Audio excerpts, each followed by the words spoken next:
Abraham Lincoln. Lincoln was said to be the illegitimate son of a Negro by Nancy Hanks. In his campaign for the presidency, he was often referred to as a Negro by his opponents. He was even depicted as a Negro. He was called Abraham Aficanus I. What gave strength to this was that his hair was more Negroid than Caucasian. So was his color. Of his father, he said, his face was round, his complexion swarthy, hair black and coarse, eyes brown. Of himself, of dark complexion, with coarse black hair and dark eyes. Herndon, his closest friend and law partner, said he had very dark skin. His confidential servant, William Slade, an ex-slave and a Negro, was much fairer and had straight hair. Slade looked like a white man. Herndon said there was something about his, Lincoln's, origin he never cared to dwell on. Other writers agree with him. Coleman says, all we know about President Lincoln's parentage and birth under his own hand are two brief records. One, an entry in the Bible in his own handwriting that he was born on February 12, 1809, and the other a brief autobiography which he gave Mr. Jesse R. Felt in December 1859 for a campaign sketch. Lincoln had a secret preying on his mind. Was it his race? His enemies harped on it. Herndon says of it, Lincoln often thought of committing suicide. Why? Did the knowledge of his mother's origin or his own press the thought of suicide upon him? The Hidden Lincoln, page 412, 1938. Jacobson mentions a catechism by a Western author adducing evidence that Lincoln was of Negro ancestry. He also mentions another catechism by Chaucer Burr, who said it would not redound to Lincoln's honor to have it proved that he is part Negro. For then on, the ground of a natural sympathy with his own race, we might find excuses for facts which we could never pardon a white man. Coleman, William, the evidence that Abraham Lincoln was not born in lawful wedlock, 1899. Beveridge, A.J. Abraham Lincoln, Volume 1, page 4, 1928. Lincoln Encyclopedia, page 190, 1950. C. Jacobson, D. Affairs of Dane Rumor, page 191, 1948. D.C. Cole's Ordeal of the Presidency, page 155, 1960. Sandberg, Carl, The Prairie Years, Volume 2, page 381, 1926. American Mercury, June 1925. The Many-Sired Lincoln, Taylor and Middleton's. The Eagle Screams, page 106, 109, 1936. Herndon, W. H. Abraham Lincoln, Volume 1, page 1, 1896. It seems clear that those whites who said Lincoln was a Negro are right. This is from the 5 Black Presidents.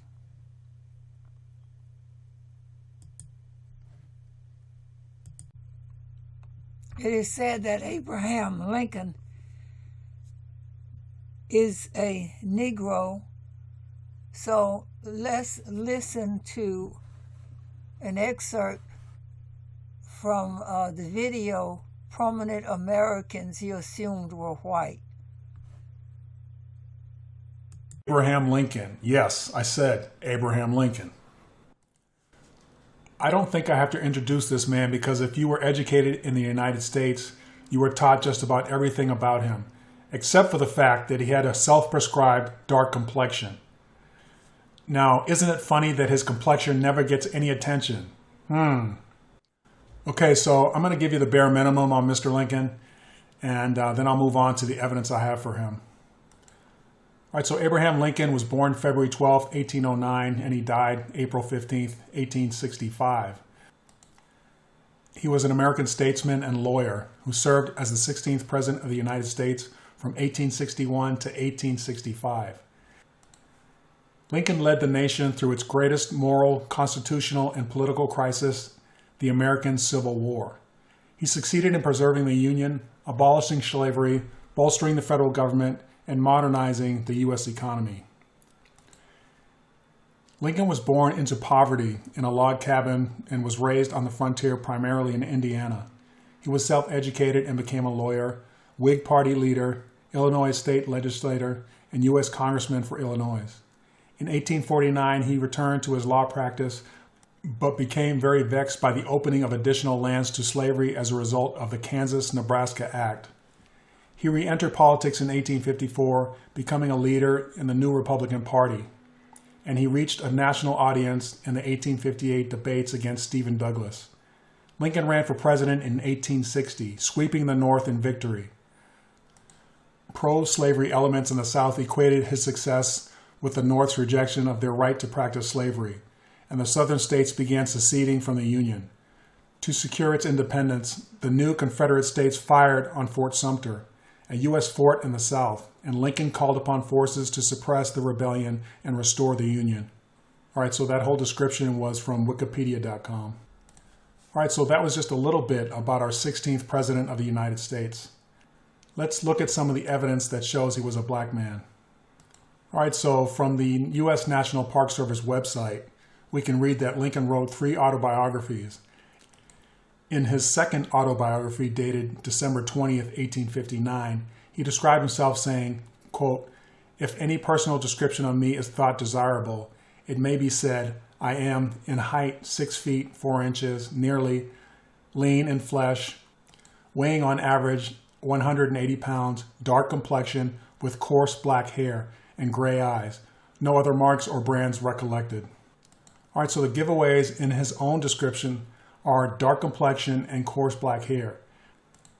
Now remember, as I explained and showed you via the 1895 South Carolina Convention discussions, Abraham Lincoln, having the appearance of a black man, was considered white because he could trace his lineage back to Europe. Now again, this is my theory, but that is why I'm explaining to you how I came to this conclusion. Okay, so my next source is from the U.S. Congressional Record, dated February 12, 1927, located on pages 3610 and 3611. These pages contain the same Lincoln autobiographical quote from Lincoln's own book, as you can see on the screen, where he states that he has a dark complexion. I'm showing you this reference because I want you to realize that everyone in Congress knew that he had a dark complexion, and no one disputed it. In fact, I'm going to go further. There were quite a few congressional members that had dark complexions. However, as I mentioned, the term white man or male was a status. So someone referring to this statesman today as a white man and not knowing this information that I shared with you today would jump to the wrong conclusion. Okay, so on to my next piece of evidence, and this is from history.net, and it's titled Lincoln the Homely, written by Harold Holzer. Holzer has a quote on page 7 that states, Nathaniel Hawthorne firsthand in 1862, quote, "His hair was black, still unmixed with gray, stiff, somewhat bushy, and had apparently been acquainted with neither brush nor comb. His complexion is dark and shallow, betokening, I fear, an insalubrious atmosphere around the White House. He has thick black eyebrows and an impending brow. His nose is large, and the lines about his mouth are strongly defined." Just as a side note, I'm sure you're wondering what insalubrious means, and I did, so I looked it up, and according to Google's dictionary online, it means like unpleasant or unsavory. So I guess they're saying that the atmosphere around the White House at that time was unpleasant. Okay, so going back to the description I just read from Nathaniel Hawthorne, who was actually an eyewitness, stating that Lincoln had a dark and shallow complexion. And shallow, according to Webster's 1828 dictionary, means having a yellowish color, of a pale, sickly color, tinged with a dark yellow, as in a shallow skin. Hawthorne also mentions that Lincoln's hair is stiff and somewhat bushy, along with a large nose. All right, so then Holzer also writes that journalists vented endlessly about whether he was, in fact, too ugly to serve as president, castigating him as a lank-sided Yankee of the unloveliest and of the dirtiest complexion. The Charleston Mercury assailed him as a horrid-looking wretch, sooty and scoundrelly in aspect, a cross between the nutmeg dealer, the horse swapper, and the nightman, a creature fit evidently for petty treasons, small stratagems, and all sorts of spoils. Holzer further writes, "It is fair to say that no one has ever before or since looked quite like Abraham Lincoln. Certainly not his own children, who resemble their mother's family, not their father's. We have no pictures of Lincoln's own mother, who is said to be large-boned, tough-skinned like her son, but who died long before photography became commonplace. The future president's father supposedly sat for a lone photograph late in his life, but historians remain uncertain that it really shows Thomas Lincoln. It was as if the face sprang uniquely from the Kentucky soil, from the Indiana prairie, and from what Nathaniel Hawthorne called the village experience." You know, in my opinion, it's interesting that there are no paintings or etchings of the president's own mother. Or are they just not being shown to us? If Abraham Lincoln resembled his mother, then I'm assuming she also had a dark complexion and maybe some typical black facial features. Also, I'm not sure what Hawthorne meant by the village experience. All right, so another piece of evidence comes from a book called A Self-Made Man, The Political Life of Abraham Lincoln, 1809 to 1849, by Sidney Blumenthal. In the book, the author reveals that Lincoln admitted that he had been an indentured servant, a slave, rented out by his father to neighbors in rural Indiana. The author has a quote from Herndon that states, "If he was angry with his father, he also knew that his father had been reduced to a dirt farmer and compelled to flee Kentucky to escape from slavery. Slave states are places for poor white people to remove from, not to remove to," Lincoln said in 1854 in his opposition to Douglas's Nebraska Act. I want you to again remember that just because he considered himself a white man, that is not what his description revealed. This book also mentions Lincoln's self-prescribed description of himself, although this author points out that at the end of Lincoln's description, he uses the words, "no other marks or brands recollected." This is the same terminology used by slave masters that had newspaper ads looking for their slaves.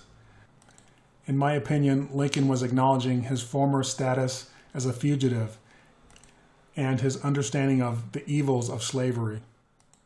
All right, so my next piece of evidence regarding President Lincoln is from the book Life of Lincoln, written by Clifton M. Nichols, published in 1896, and we're going to page 12 and 13. As you can see at the bottom of page 12, the author is writing about Thomas Lincoln, Abraham's father.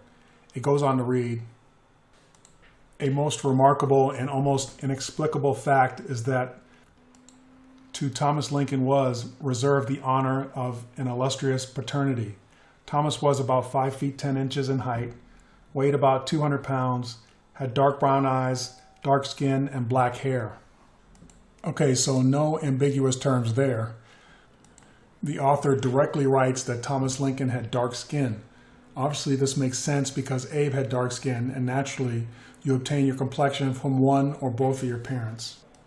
Okay, so my last piece of evidence for President Lincoln is from the book called The Lincoln Encyclopedia, The spoken and written words of Abraham Lincoln. All right, I'm going to reiterate, these are Abraham Lincoln's own words, and they were compiled and edited by Archer H. Shaw, with introduction by David C. Mearns, Assistant Librarian, Library of Congress, 1950. And we're going to go to page 190, and it says, Lincoln, Abraham, personal description of. And the quote says, "Perhaps you have forgotten me. Don't you remember a long black fellow who rode on horseback with you from Tremont to Springfield nearly 10 years ago, swimming our horses over the Mackinaw on the trip? Well, I am the same old fellow yet." To Joseph Hewitt, February 13th, 1848. All right, so you can see in his own quote, he calls himself a long black fellow who rode on horseback. Okay, you don't have to be a rocket scientist, okay? A long black fellow? Hello, that's screaming black guy, at least where I'm from. I'm going to give you a for instance here. Pretend someone just flags down the police and says, "Hey, someone just stole something from me." And the police say, "Well, what did he look like?" "Well, he looked like a long black fellow. He was riding on horseback." Guess what, folks? They're not going to be looking for a white guy. All right, so unfortunately, I'm not going to be able to share all the prime sources of evidence I have for Abraham Lincoln because I wouldn't be able to get to anyone else. However, I do want to give you a link to an outstanding researcher named Karamiu Awa. He has an extremely informative YouTube channel. I love his research because he backs everything up with sources, so you can check them out for yourself. Anyway, he did a great video on Abraham Lincoln called "The Truth About Abraham Lincoln, Runaway Indentured Servant, Colored Man." I highly recommend it. I will leave a link to it in the information section of this video. All right, so this brings me to another point. As I continue to show you this research regarding these prominent, dark-complexioned Americans, sometimes it's easy to forget that they come from dark-complexioned parents, and thus dark-complexioned extended families. I showed you that when I was explaining Daniel Webster's mother's family, the Batchelders. I bring this up because sometimes we can lose sight of the entirety of what I am revealing to you. In other words, there were thousands of these black Europeans immigrating to America for hundreds of years. What changed were the laws and the power brokers in America. What also changed was how we were educated, no longer teaching the truth, but a white supremacist-based history and agenda. This, in my opinion, started in the latter half of the 1800s, several years after the Civil War, and went into high gear when Woodrow Wilson became president. He, along with all the lost cause revisionists across the country. We can see how this came to fruition just by looking at the United States' current Trump administration. Currently, we have some congressmen, senators, and administration staffers who will do the president's bidding regardless of the moral and ethical implications. They will purport his lies with no guilt whatsoever. Trump has used his executive power to reverse and institute hundreds of policies.